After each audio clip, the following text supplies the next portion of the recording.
Y'all, they are playing in your faces. They're playing in your faces, and you're letting them do it with your time, your money, your outrage. You're letting them do this to you, and you don't have to. You don't have to do it. Now, when I say they are playing, I'm talking about the grift tubers, scam tubers. And when I say y'all, I mean the brain rot minions who can't seem to break away from all of this. I'm specifically talking about one particular individual today. We've got a couple other things I want to mention, but this one is the one that I really want to talk about. And that is Az from HeelVsBabyFace, someone who has let their ethics, their morals, their values go out the door for the next dollar, the next paycheck coming their way.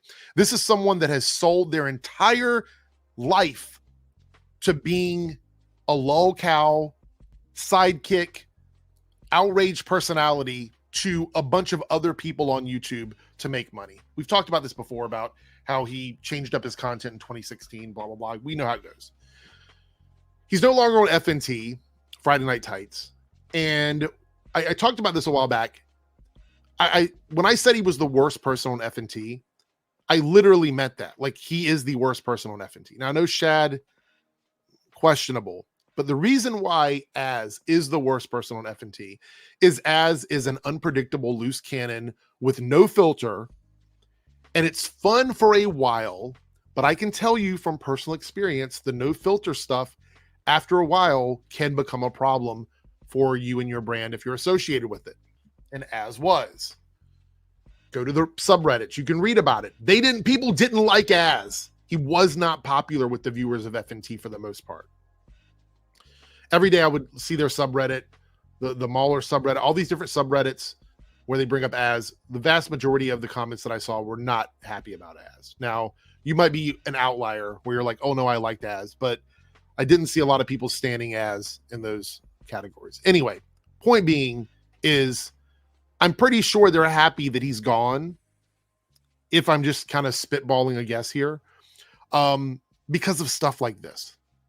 This is the kind of stuff they don't want on FNT. They don't need people saying the quiet part out loud. We had another situation with Jeremy from Geeks and Gamers where he said the quiet part out loud. We'll look at that in a second, from like 8 or 9 months ago.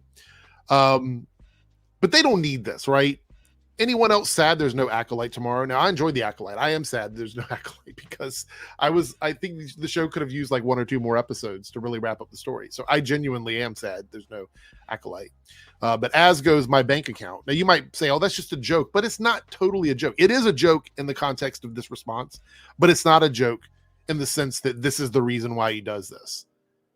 This is the entire reason he does this. Your time pays ad revenue for him. Your support through super chats, donations, whatever, goes directly to him. And your outrage contributes to the success of this type of content on YouTube. And the really scary thing about this kind of content is YouTube has yet to do anything about it. They don't care. Google does not care. There's no incentive for them to fix the algorithm. And I have my theories about that, and I'll talk about that in 1 second. But they have no incentive to fix that algorithm. So this kind of stuff is really prevalent on YouTube. And and you can do it and there's no backlash because you don't owe anything to any of the people that are supporting you because you're just confirming their bias. So to them, you can be anybody.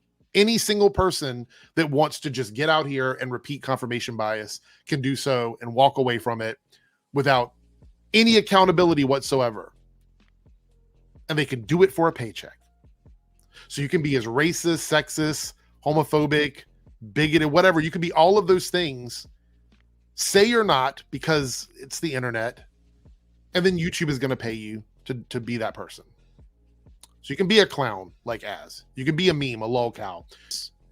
And for Az, unlike a lot of the other people in FNT, I don't think he's publicly known. Like,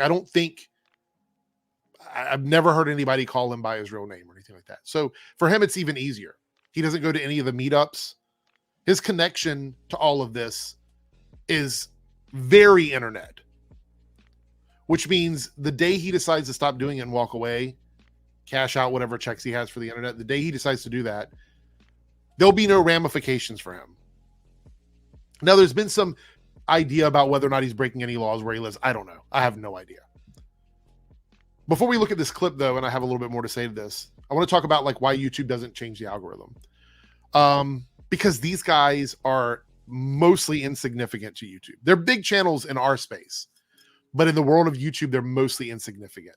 The biggest channels in this vein of content would be like Star Wars Theory, Nerdrotic, and Critical Drinker. Those would be the biggest ones that I can think of off the top of my head. There might be a few others, but in this niche stuff, and Critical Drinker is adjacent to most of this. So you could argue that like Nerdrotic and Star Wars Theory are probably the biggest ones doing this kind of content now. I still don't like Critical Drinker, but he's not as tightly wound up with all of this as the other guys are, in the sense that they all sort of mingle together, I guess you could say. So there's no incentive for YouTube to change anything. The other thing is that they do this because these things are popular. You have to understand that. Repeating that Star Wars is dead, repeating MCU, all of this other stuff, repeating these things doesn't make it real. What that does is it creates an environment where the people that are watching these get stuck in this feedback loop, eating their own shit, pretty much. And so they start to believe their own shit.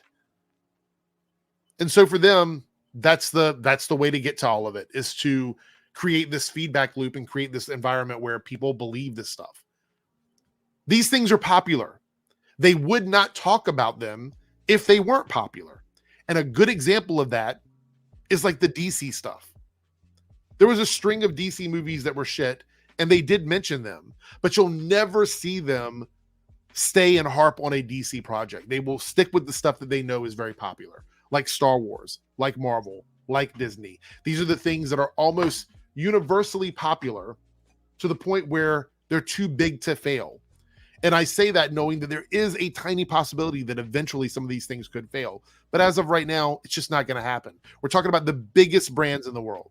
So when they tell you that something is dead, they're simply taking that outrage that you already have and turning it into some sort of a motto, some sort of a statement to go with whatever it is they're doing. They run with it and they make money off of everybody. And you should always question the credibility of people who are doing something while admitting that they're doing it to make money or to create some sort of a narrative that isn't real. If you have to create a narrative around something, you're lying about it. And let's take a look at the classic clip. We're going to look at a snippet of one of my videos where Jeremy from Geeks and Gamers admits that this is what they do.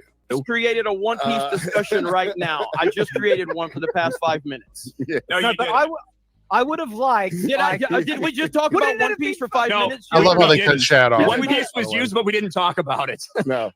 Welcome to every video we make. We use one little thing and then we build the narrative out of it. Don't act like that's not what we do. I don't build a narrative. You I are give an my absolute opinion. fucking. You are hard. We do. You've made the same fucking video on the same topic at least 7 times a week, Ryan. And you're gonna act like we don't do that. I talk about I talk about says one fucking thing and we make a whole video out of it. That's what we do. talk. Shut up, bitch. Shut the fuck up. As you can see in that clip, Jeremy admits that they build a narrative. He calls out Ryan Cannell, and then Nerdrotic Gary tries to run defense and say, I don't build a narrative. That's not what I do. And that's the kind of stuff that we see from Jeremy. He fumbled there. He hasn't done it so much recently. And then you have Az here sort of admitting to this. And he's even screamed Brie Larson in the video like he tends to do.